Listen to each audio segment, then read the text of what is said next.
रहे हैं डाबरा समाचार से मनोज मिश्रा को, जो निरंतर क्षेत्र में बना रहता है यह दिखाने के लिए कि हमारे गोरखपुर जिला में क्या हो रहा है। जो मैं दृश्य दिखाने जा रहा हूं, यह एक अनहोनी है, जिसे कहेंगे यह घटना घटित हो गई है, हृदय विदारक है। जो कि 5 बच्चे हैं, 5 बच्चों को छोड़ करके माता और पिता का देहांत तो हो गया बिजली के मारने से। जो कि फर्राटा पंखा चल रहा था, वह स्विच बंद करने के चक्कर में कहीं से भी संपर्क हुआ और वो एक्सपायर हो गए, बिजली पकड़ ली थी। अब उनके गार्जियन हैं, मैं उनसे पूछूंगा यह घटना कैसे घटित हुआ है। जो मैं दृश्य दिखा रहा हूं यह बड़हलगंज का ही है। आप बने रहिए निरंतर मनोज मिश्रा के साथ। सर अपना नाम बता दीजिए। रंजीत निगम बोल रहे हैं। यह घटना कैसे घटित हुई है? फर्राटा पंखा से। फर्राटा पंखा से। ये कितने बजे की लमसम घटना होगी? 2 बजे रात के। 2 बजे रात में हुआ है। आप लोगों को पता कैसे चला? पता नहीं, भी नहीं पता लगा ना, सुबह में पता चला है? खुला नहीं पता लगा जी। कितने बच्चे हैं इनके? 5। जो मृतक है उनका नाम बता दीजिए। राजकुमार निगम। कितने कितने साल के होंगे बच्चे? मैं कहूंगा कि बच्चों को दिखाया जाए। बड़ी वाली 13 साल की है। 8 साल भर की है। यह 1 साल का लड़का है, यानी 5 बच्चे हैं। एक बच्चा है, 4 बच्चियां हैं। एक बच्चा है, 4 बच्चियां हैं। यह बताइए, क्या कोई यहाँ पर जितने लोग आपसे मिलने आए, कोई आपको आश्वासन दिया आपके इन बच्चों के बारे में? अभी तो नहीं, सब कहा था खरीदेला नहीं। बीच में यह भी पता चला है कि जो आलोक गुप्ता हैं समाजसेवी, उनके द्वारा बच्चियों को सुविधा दी जा रही है। शादी के लिए भी सुनने में आ रहा है कि दी जा रही है, पढ़ने लिखने के लिए, और खर्चा पानी दिया जा रहा है जो कि जीवन यापन कर सकें। क्या यह सही है? तो क्या बताओ, तो हो नहीं तो सही का मानो ले किसी को 1 मिनट आ जाइए आप सामने। आश्वासन दिए हैं। क्या आश्वासन दिए हैं आपको? हाँ मान लो, देता खाली लोग। हाँ। तो आपको कोई तकलीफ है? जो अगर तकलीफ है तो जाहिर कर दें मीडिया के सामने, कोई दिक्कत नहीं है, क्योंकि यह डाबरा समाचार के माध्यम से सब लोग देखेंगे आपका दुख और तकलीफ। कोई अगर दिक्कत है बेहिचक बताइए, आप मन में मन बात रखिए। तकलीफ तो होगा। क्या तकलीफ है आपको बताइए? बचने तकलीफ नहीं होगा वो खुल के बताइए ना। खुल के बताने का मतलब आपकी आर्थिक स्थिति सही नहीं है। आप बताइए, आर्थिक स्थिति क्या सही है आपकी कि नहीं है? नहीं है। नहीं है। मैं निवेदन करता हूं समाजसेवियों से, यह हिचकिचा रहे थे बताने के लिए, इन परिवार का आर्थिक स्थिति सही नहीं है। कृपया आप लोग मानवता दिखाते हुए, जो 5 बच्चे हैं, माता पिता साथ छोड़ गए इनका, कृपया आप लोग आगे बढ़ें और इनका साथ दें, क्योंकि यही सब जाता है, बाकी कुछ साथ में नहीं जाता है। इस समाज में कहने के लिए तो बहुत कुछ है, लेकिन अगर आप लोग इन परिवार को देख रहे, मैं कहूंगा क्या नाम है, बच्चियों को दिखाया जाए और इस छोटे से बच्चे को दिखाया जाए, नन्हे से बच्चे को, जो इनके माता पिता साथ छोड़ दिए हैं इनका। ये बड़े पापा हैं, जो अभी इन्होंने बताया है, हम नहीं करें, अभी इन्होंने बताया है कि आर्थिक स्थिति सही नहीं है, कृपया लोग मदद करें। बने रहिए निरंतर डाबरा समाचार के माध्यम से ऐसी ऐसी खबरों के साथ। सर, हम बड़हलगंज में कवरेज किए हैं, जो एक परिवार के सदस्य काफी वहां इकट्ठे थे, जो मृतक बच्चों को छोड़ गए इस संसार में, 5 बच्चों को, उनके परिवार से हमने मिला है। हमारे मिलने के बाद हमने आपकी बात रखी कि आलोक गुप्ता जी का यह कहना था कि अगर आप लोगों के द्वारा आश्वासन अगर मिलता है कि हम बच्चों को पढ़ाए लिखाएंगे, शादी तक का भी हम खर्चा देंगे, तो उन लोगों का यही कहना था, हमें कोई आपत्ति नहीं है, हम तो ऐसे समाजसेवी ढूंढ रहे थे। तो हमारा दायित्व तो बना कि आपके पास मैं पहुंचूं और पारदर्शिता को मैं दिखाऊं कि आपके द्वारा उस परिवार को क्या क्या योगदान दिया जा रहा है आपके द्वारा विशेष। सबसे पहले तो मैं आप सभी लोगों का बहुत बहुत धन्यवाद देना चाहता हूं, और धन्यवाद इसलिए भी देना चाहता हूं कि आप लोग समाज के आईना हैं, और जो भी खबर होती हैं या जो भी सच्चाई अच्छाई बुराई जो भी होता है, वो आप लोगों के माध्यम से दूर दूर तक लोगों तक पहुंचने का काम करते हैं, आपको पहुंचाने का काम करते हैं। तो चूंकि जो अभी आपने बात कही, तो मुझको जैसे ही खबर मिली कि सिधुआ पार के कुनाओं के चौराहे पे ये घटना घटी है, तो मैं अपने बेटे शिखर के साथ मैं वहाँ पे पहुँचा। और चूँकि उस समय की स्थिति ऐसी थी कि न तो मैं किसी से कुछ कह पा रहा था, न तो मैं कुछ बोल पा रहा था। क्योंकि उस स्थिति में अगर कुछ मैं बोलता किसी से, तो लोगों को ऐसा लगता कि नेतागिरी हो रही है यहाँ पे। तो मैं कोई राजनीति या नेतागिरी करने वहाँ नहीं गया था, क्योंकि मैं वार्ड नंबर 46 का जिला पंचायत सदस्य हूँ और उस परिवार ने अपना आशीर्वाद दिया था मुझे चुनाव के समय में। लेकिन फिलहाल जैसे ही खबर मुझे मिली, तो मैं जब वहाँ पहुँचा, तो जब छोटे-छोटे बच्चों के ऊपर मेरी नज़र गई, गोद में जो बच्चा था 8 महीने का, 10 महीने का, उसके ऊपर जब मेरी नज़र गई, तो कुछ मतलब मैं क्या बताऊँ, मेरे पास शब्द नहीं था। लेकिन मैं वहाँ से जब वापस आया, तो 2-3 लोगों का मेरे पास फ़ोन आया। लोगों ने कहा कि सुने हैं कि आपने बच्चों को गोद में लिया। मैंने कहा नहीं, ऐसी कोई बात नहीं है, ऐसा कोई चीज़ तो मैं वहाँ कहा नहीं हूँ। हाँ, ये ज़रूर कहा हूँ कि अगर मेरे लायक कोई सेवा या ज़रूरत होगी तो मुझे ज़रूर कहिएगा। फिर मैं जब थोड़ी देर के बाद मैं अकेले में बैठा था, तो मुझे लगा कि जो स्थिति उस परिवार की थी, जो मैं महसूस करके आया वहाँ पे, तो तुरंत ही मैंने कि अपना ऑडियो मैंने जारी किया प्रेस के सभी मित्रों को।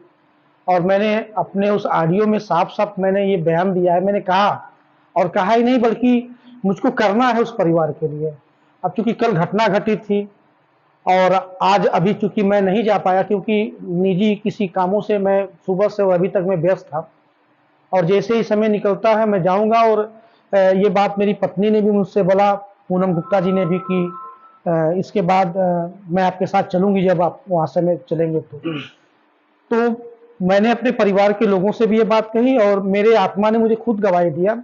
तो मैंने ये वीडियो ऑडियो जारी किया प्रेस के लोगों के लिए, और मैंने कहा कि समाज के लोग, गांव के लोग और उस परिवार के लोग यदि अगर चाहें, तो मैं उन बच्चों को पिता का रूप में मैं उनकी मदद या सेवा या पालन पोषण करने को तैयार हूँ।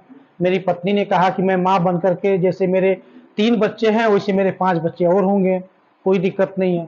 तो हम सभी लोगों ने, पूरे परिवार के लोगों ने सोचा। फिर मैंने वो ऑडियो जारी किया, और उस ऑडियो के माध्यम से मैंने कहा कि यदि परिवार के लोग चाहें, तो बच्चों को रहने की व्यवस्था, भोजन की व्यवस्था, पढ़ाई लिखाई की व्यवस्था, कपड़ा लत्ता की व्यवस्था, और जब तक वो बालिग नहीं होते तब तक, और इसके अलावा जब वो बालिग हो जाएंगे, वो शादी विवाह की जरूरत पड़ेगी, हम उसमें भी उनकी शादी विवाह कराएंगे। उसके बाद उनकी मर्जी, वो जैसे भी जी सके, जैसे भी समाज में चल सके। तो ये मैंने कहा कि मैंने ये काम मैं उन बच्चों के लिए मैं करूँगा। सर, एक और सवाल, चिल्लूपाड़ क्षेत्र में नेता तो बहुत हैं, परंतु आपको इस प्रकार की सोच कहाँ से आई कि आप उन नवयुवक बच्चों का सहयोग करें?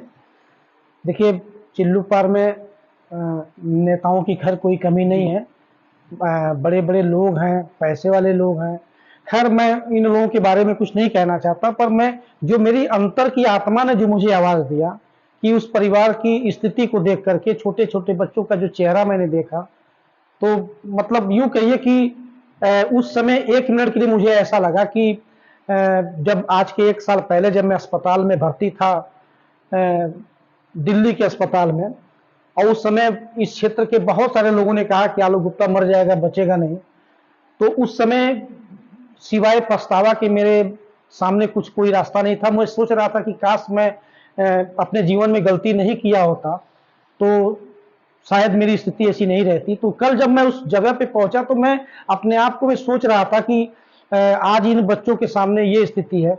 अगर वाकई में मैं मर गया होता अस्पताल में, तो यही स्थिति तो मेरे बच्चों के सामने आ जाती। अब तो खैर क्षेत्र की लोगों की दुआओं ने और ऊपर वाले के आशीर्वाद ने मुझे जिंदा बचाया है। तो जब जिंदा वापस आ ही गया हूँ, तो फिर जो भी ऐसे बच्चे मिलेंगे, वो निश्चित रूप से वो मेरे बच्चों की तरह हैं।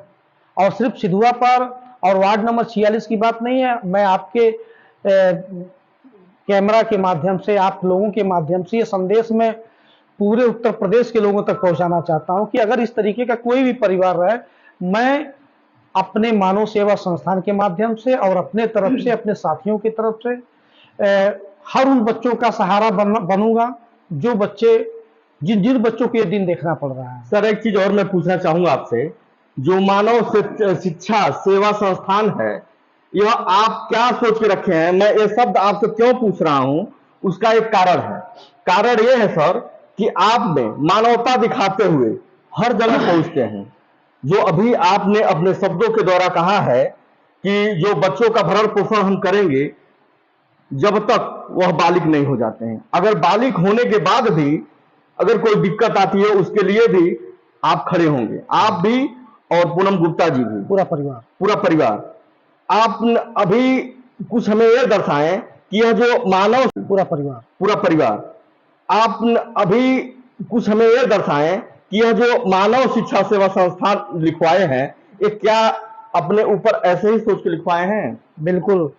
हम लोग मानव हैं जी, और मानव की सेवा करना हर इंसान का धर्म, कर्तव्य, फर्ज होना चाहिए। जी, और शिक्षा मैंने इसलिए लिखवाया कि बिना शिक्षा का तो कोई काम होना नहीं है।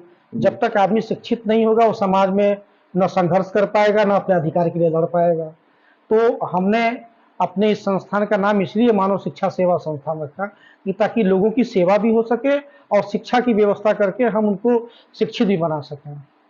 अब सीधी बातचीत करते हैं युवा नेता शिखर गुप्ता जी से। क्या आपको ऐसा नहीं लगता कि आपके पिताजी जो ये पैसा जो इनके सहयोग के लिए बता रहे हैं वो अनर्गल खर्च कर रहे हैं? नहीं, ऐसी बात नहीं है कि अनर्गल खर्च है, हम्म, क्योंकि अनर्गल फालतू खर्च उसे कहते हैं जो आदमी अपने ऊपर, अपने दोस्तों मित्रों पे खाने पीने में उड़ा देता है, गलत चीज़ों का सेवन करने में। यदि आप अपने तरफ से कोई भी 1 रुपये का भी किसी को सहयोग देता है तो वो अनर्गल खर्च न कहा करके बल्कि वो सेवा के रूप में देखा जाता है उसको। आपके पिता की इस विचारधारा को कैसे लेंगे आप? शुरू से लेकर के अब तक, और यूँ कहिए जब तक हम लोग जिंदा हैं धरती पे तब तक अपने पिताजी के निर्देश अनुसार हम लोग चलने का काम करते हैं और आज भी चल रहे हैं, और आगे भी जैसा इनका निर्देश मिलता रहेगा हम सभी लोगों को, हमारे पूरे परिवार को, हमारे पूरे मानव शिक्षा सेवा संस्था परिवार को, हम लोग उसी हिसाब से इनके निर्देश अनुसार चलने का काम करेंगे। सिद्धुआ पार में जो घटना घटी है बहुत ही हृदय विदारक घटना घटी है और मानव शिक्षा सेवा संस्थान के तहत हम लोग जो यह परिवार का बीड़ा उठाए हैं शिक्षा से लेकर शादी विवाह तक, क्या उसमें कहाँ तक पहुँच पाएंगे?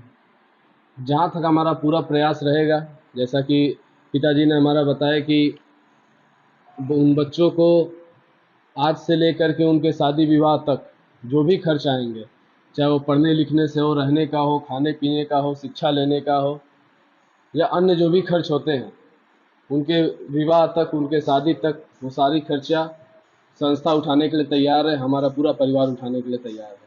आपको अपने पिता पर क्या ऐसे कार्यों को देखते हुए अभिमान होता है कि नहीं होता है, जो इस तरह का परचम लहरा रहा है मानवता को दिखाते हुए? ये बहुत ही गर्व की बात है कि मैंने उस माँ के कोख से जन्म लिया है जो आज चिल्लू पार ही नहीं बल्कि पूरे उत्तर प्रदेश की धरती पे एक शान बन के है। क्या अपने पिता के रास्ते पर, बताए हुए रास्ते पर आप खरा उतरेंगे? जी जरूर।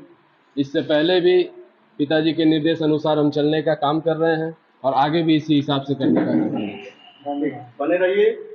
आप लोग समाज सेवा के साथ साथ जो मैं दिखा रहा हूं मानव शिक्षा सेवा संस्थान के द्वारा इस तरह का जिम्मेदारी उठाया जाता है जो कि हर कोई नहीं उठा पाता है। अगर जरूर इस आदमी में कोई बात है तभी तो यह क्षेत्र में निरंतर बने हुए हैं और लोग इन्हें याद कर रहे हैं। अगर सब में मानवता होती है मेरे भाई तो सब लोग मौके पर क्यों नहीं पहुंचते हैं, इस तरह से दिलासा क्यों नहीं देते हैं? अगर आलोक गुप्ता जी मीडिया के सामने कह रहे हैं जरूर इनमें कोई बात है और यह अपने कहे हुए अनुसार यह खरा उतरेंगे। बने रहिए आप लोग मनोज मिश्रा के साथ।